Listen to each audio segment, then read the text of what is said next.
제목을 그래도 기뻐하리라 라고 했습니다. 그래도 기뻐하리라.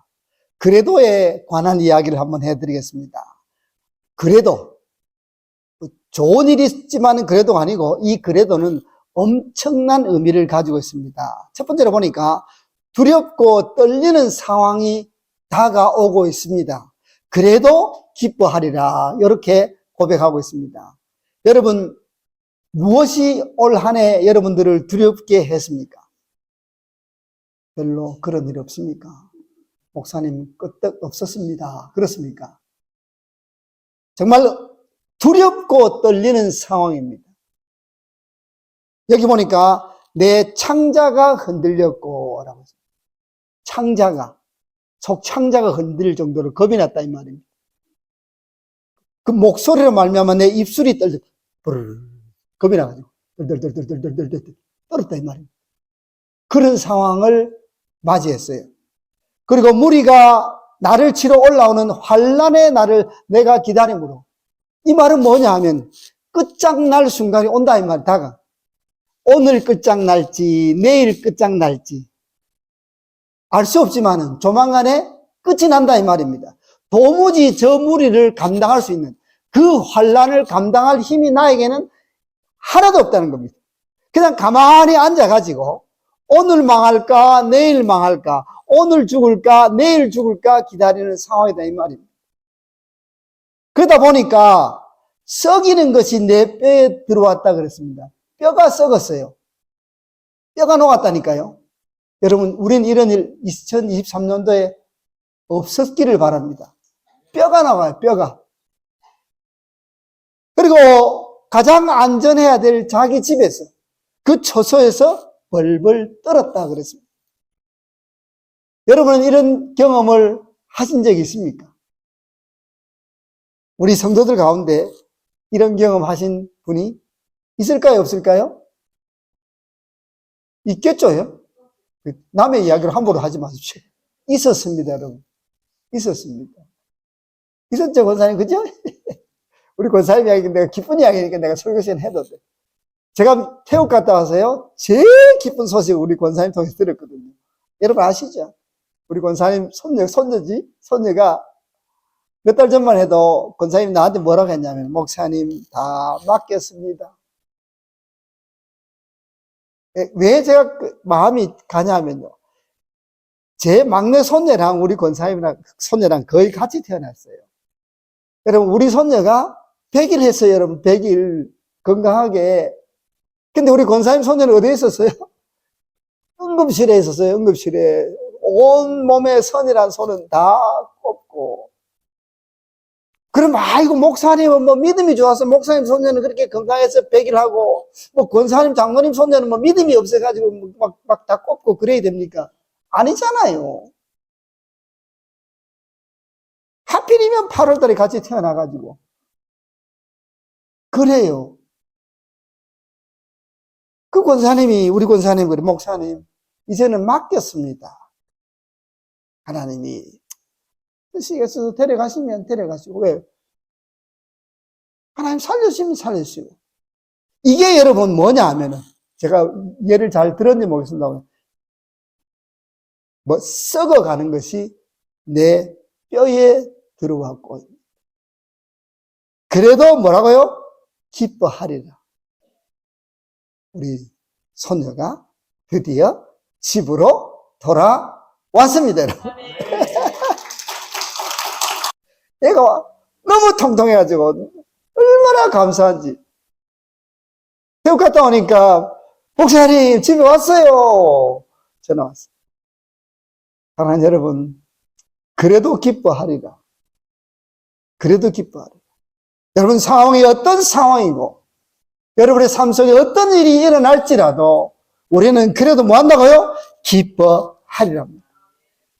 제발 이런 일들이 없기를 저는 간절히 기도합니다. 하나님, 웬만하시면 우리 성도들 그냥 두세요.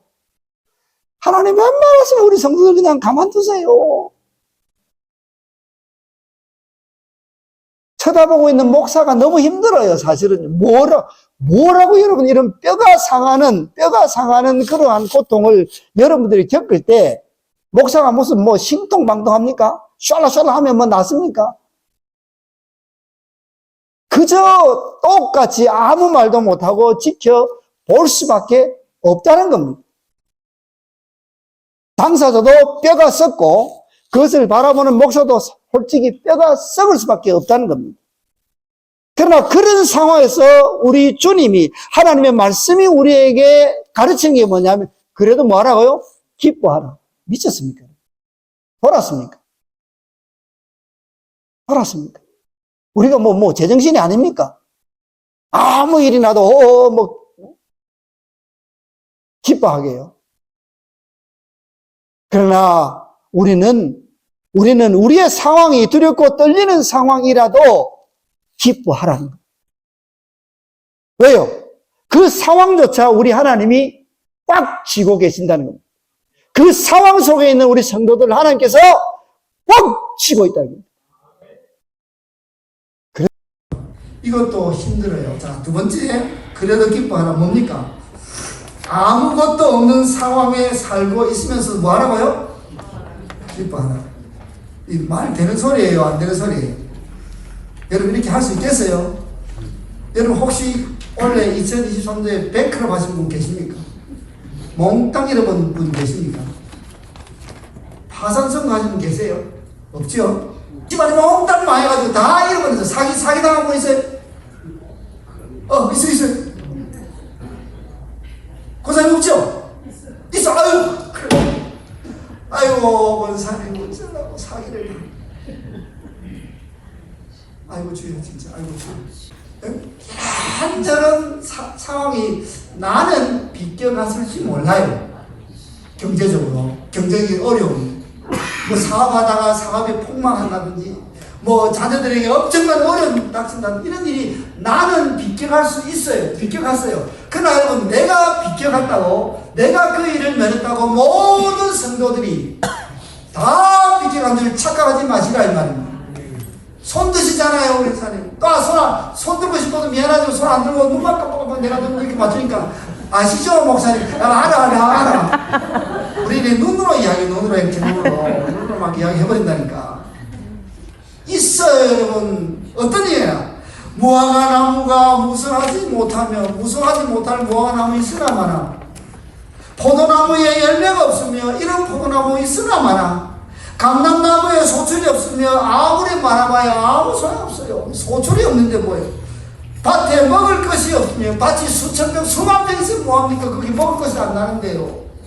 우리의 양이 없으면, 우리가 엄청나게 잘 지어졌어도 그 속에 양이 한 마리 없으면 그 우리 뭐에 쓰겠어요?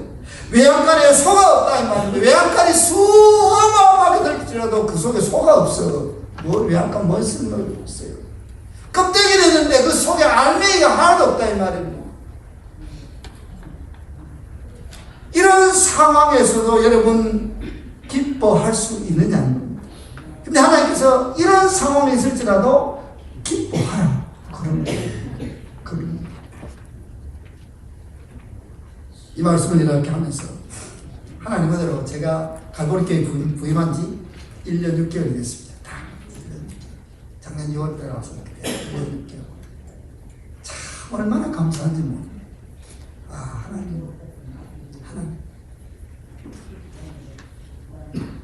하나님 은혜로 어려운 팬데믹을 거치고 갈보리교회가 있는데 하나님 여기에 아무것도 없는 것처럼 느껴지는데 여기 어떤 일이 일어나겠습니까? 기도하고 1년 6개월을 여러분과 함께 지나올 여러분 좌우를 한번 돌아보십시오. 이런 날이 올 줄 우리가 누가 꿈을 꿨겠습니까? 누가 이렇게 되리라고 기대했겠습니까? 그저 우리는 살아내면 생존만 하면 된다는 그런 생각을 했습니다. 그러나 하나님께서 때를 따라 도와주셨고 채워주셨다. 없고 없을지라도 하나님 믿고 의지하고 나아갈 때, 그래도 하나님 앞에서 기뻐하며 감사할 때 하나님께서는 준비하고 예비해 주셨다는 사실을 우리가 알고 우리가 증인이지 않습니까? 선교사님들이 선교 후원이 없어서 어려워하고 또 후원하는 교회들은 후원할 여력이 없어서 어려워하고 그런 상황이 있습니다. 제가 추가하면서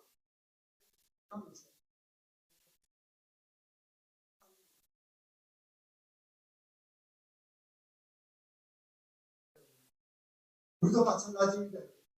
2023년 지나고 2024년을 맞이하고 참 좋은 일, 대단한 일이 우리를 기다리고 있으면 얼마나 좋겠습니까? 많은 상황이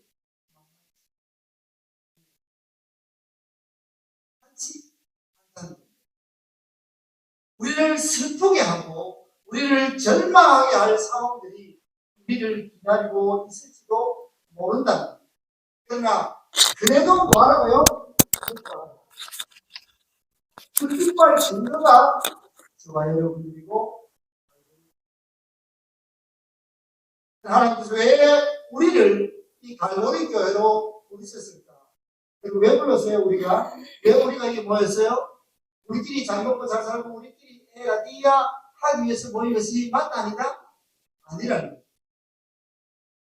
갈보리 교회가 적어도 이 지역 사회에 희망이 되어줘야 됩니다.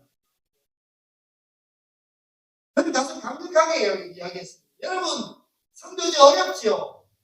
예, 힘들지요? 그러나 갈보리 교회를 바라보면서 여러분 힘을 내세요. 우리가 대단해서, 우리 성도들이 대단해서, 목사가 대단해서 하나님 앞에 이 시대에 부흥을 맛보는 것이 아닙니다. 가장 약한 자를 들어 가장 강한 자를 부끄럽게 하기 위해서 갈보리 교회를 세웁니다. 딱 그 하나예요. 안 된다고. 그렇게 세뇌가 되어 있는 이 시대에 갈보리 교회를 봐라 되지 않느냐. 우리는 나이가 들어도 나이 든 성도들이 모여도 하나님 앞에 할 일 다 한다는 겁니다. 큰 돈은 없지만 조그마한 정말 겨자씨만한 그 헌금이지만 그거 가지고 선교사님들을 선교해 놓고 선교에 우리가 전력을 다한다 이 말입니다. 전 세계에서 태국에 9가정 파송한 교회는 페더웨이 갈보리 분들이 계시니까 그 어렵고 힘든 선교사님들이 저와 우리 갈보리 교회를 보면서 힘을 얻습니다. 항상 우리가 하는 것처럼 약한 자를 들어서 강한 자를 부끄럽게 여기서는 하나님 성경 못하겠다는 입을 하나님께서 갈보리 교회를 통해서 막아버립니다. 막아버린다 이 말입니다. 뭐 안 된다.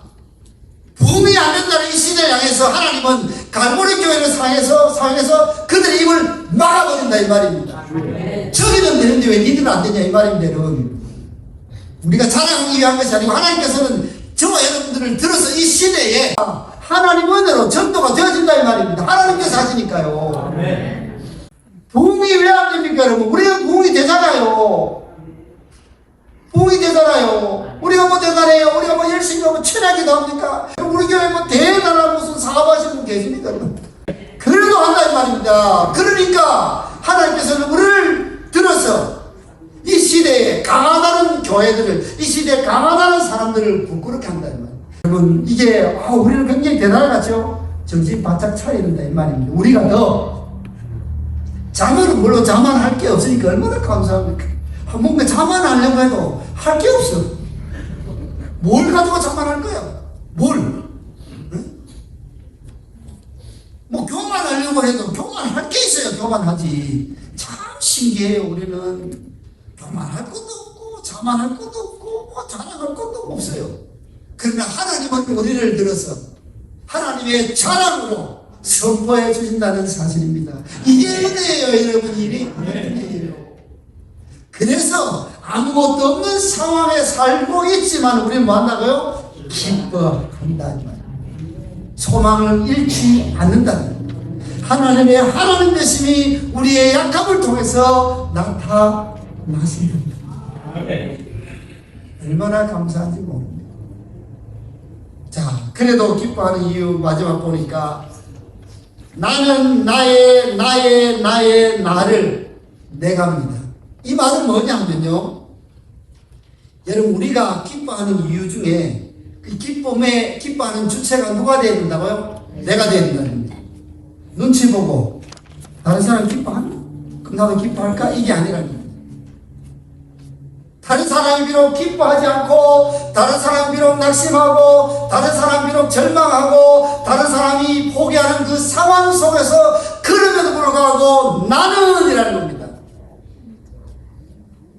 나는 여호와로 말미암아 즐거워하며 나는 나의 구원의 하나님으로 말미암아 기뻐하겠다는 거예요. 누가요? 내가요. 내 눈앞에 어떤 상황이 펼쳐지고 내 주위에 어떤 일들이 일어날지라도 나는 그래도 하나님으로 말미암아 즐거워하고 하나님으로 말미암아 기뻐하겠다는 거예요. 나의 기쁨의 선언이 필요하다는 겁니다. 여러분, 2024년 상황이 어떻게 다가올지 아무도 모릅니다. 어떤 일이 또 우리를 기다리고 있을지 아무도 모릅니다. 그러나 그럼에도 불구하고 내가 기뻐하는 그 기준은 다르지 않다는 겁니다. 나는 상황과 환경을 따라 살지 않고 하나님의 인도하심을 따라 살기 때문에 나는 기뻐하리라 이 말입니다. 우리 성도의 삶은 눈에 보이는 것에 의지하고 눈에 보이는 것에 따라서 기쁨이 있었다가 없었다가 하는 것이 아니고 오직 내가 믿는 여호와 하나님으로 말미암아 나는 기뻐하겠다 선언하고 살아야 됩니다. 아멘. 사랑하는 여러분, 한 해를 지나오면서 우리가 없는 것, 잃어버린 것, 슬픈 것, 그런 것들 때문에 한 해를 잘 못 살았다라고 생각하지 마시고 가만히 돌아보면 그럼에도 불구하고 우리 하나님은 여전히 저와 여러분들을 붙들어 주셨다는 사실. 그럼에도 불구하고 갈보리 교회를 붙들어 주셨습니다. 그게 하나님의 은혜입니다. 지금까지 지나온 것 주의 크신 은혜라. 이 찬송이 저의 찬송이 되고 여러분의 찬송이 되고 우리 모두의 찬송이 되기를 간절히 바랍니다. 기도하겠습니다.